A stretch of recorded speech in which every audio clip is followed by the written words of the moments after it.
राज्याचे माजी गृहमंत्री अनिल देशमुख यांनी गंभीर आरोप केलाय। नागपूर जिल्ह्यात बोगस शिक्षक भरतीचे प्रकार झाले असून हा व्यापमपेक्षा मोठा घोटाळा असल्याचा दावा देशमुखांनी केलाय।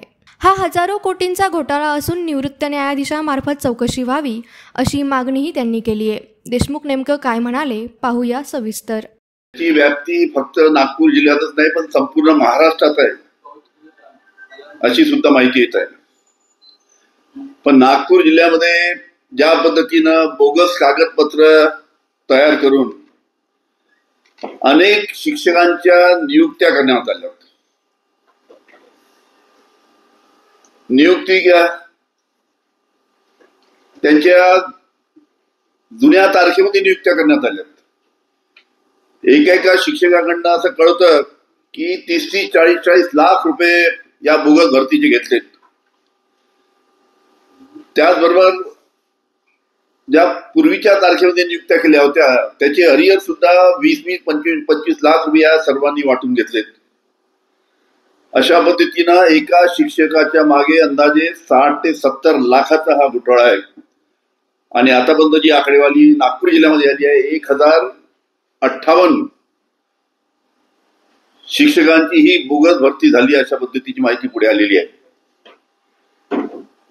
याच्यामध्ये मोठ्या प्रमाणात बोगस प्रमाणपत्र, अनेक शिक्षकांना माहित नाही की मी कोणत्या शाळेमध्ये माझी नियुक्ती आहे। अनेक शिक्षकांना हे माहित नाही की माझी शाळा कोणती आहे। त्याला शाळा सुद्धा ज्या शाळेमध्ये त्याची नियुक्ती झाली आहे त्या शाळेमध्ये त्याचा पगार निघतो आहे, ती शाळा कोणती आहे तेही शिक्षकाला माहित नाही। अनेक मय्यत एज्युकेशन ऑफिसरच्या माध्यमातून त्याच्या खोट्या सह्या करून बोगस नियुक्त्या करण्यात आल्या। आणि यामध्ये मोठ्या प्रमाणात अनेक शाळेचे संस्थापक आणि मोठ्या प्रमाणात शिक्षण खात्यातील अधिकारी याचा याच्यामध्ये हात दिसतोय। मधल्या काळामध्ये काही लोकांना जवळजवळ एक डेप्युटी डायरेक्टर आणि 6 कर्मचाऱ्यांना अटक सुद्धा झाली। पण इतक्या पुरतं राहून हे थांबणार नाही, हे फार मोठं प्रकरण आहे। हजारो कोटीचा या बोगस शिक्षक भरतीमध्ये घोटाळा झालेला आहे। त्याच्यामुळे याची संपूर्ण चौकशी निवृत्त न्यायाधीशाच्या माध्यमातून एक कमिटी तयार करून निवृत्त न्यायाधीश त्याचे प्रमुख राहतील। शिक्षण क्षेत्रामध्ये ज्यांनी काम केलंय तो आहे सायबर क्राईमचा एखादा वरिष्ठ IPS अधिकारी, अशा 3-4 लोकांची कमिटी निवृत्त न्यायाधीशाच्या अध्यक्षतेखाली केली पाहिजे। त्याच्याशिवाय हा किती मोठा घोटाळा आहे पुढे येणार नाही। आणि ज्यांनी हा घोटाळा केलाय त्यांच्यावर कडक कारवाई झाली पाहिजे।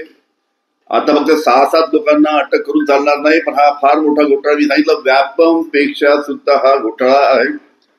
आणि याची व्याप्ती फक्त जरी नागपूर जिल्ह्यात दिसली असली तरी महाराष्ट्राच्या अनेक जिल्ह्यामध्ये अशाच प्रकारचे प्रकार झाल्याचे आढळून आलेले आहेत। त्याच्यामुळे याची चौकशी राज्य शासनाने निवृत्त न्यायाधीशाच्या अध्यक्षतेखाली लावावी अशी सुद्धा मागणी त्या निमित्तानं मी करतो। सोशल मीडियाच्या भाऊ गर्दीत विश्वासार्हतेने चकाकणारे नाव म्हणजे लेट्सअप मराठी। सगळ्यांना, सगळ्या नागरिकांना ती स्पीच लेट्सअप वरील मुलाखती म्हणजे विचारांचा खजिना। त्यानंतरच्या निवडणुकीमध्ये मला सोडून गेले। बातम्या केवळ वस्तुस्थिती सांगणाऱ्या, न प्रोपगंडा, फक्त जनतेचा अजेंडा।